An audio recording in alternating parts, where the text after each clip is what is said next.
Fevralın 9-da gözlənilən hava proqnozu açıqlanıb. Bu barədə Kaspian Pressə Milli Hidrometeorologiya Xidmətindən xəbər verilib.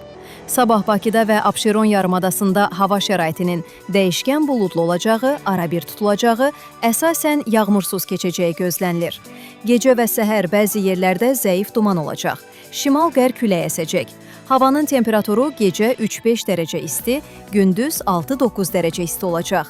Atmosfer təzyiqi 751 mm civə sütunundan 754 mm civə sütununa yüksələcək.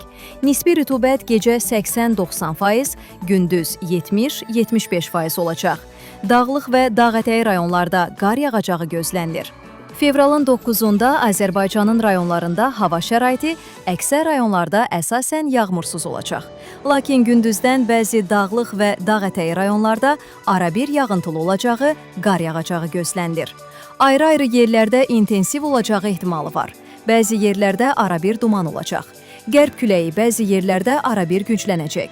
Havanın temperaturu gecə 1-6 dərəcə isti, gündüz 10-15 dərəcə isti. Dağlarda gecə 1 dərəcə şaxtadan 4 dərəcəyədək isti, gündüz 7-12 dərəcə isti olacaq. Gündüzün uğurlu keçməsi diləyilə Kaspian Press hava proqnozunu təqdim etdi.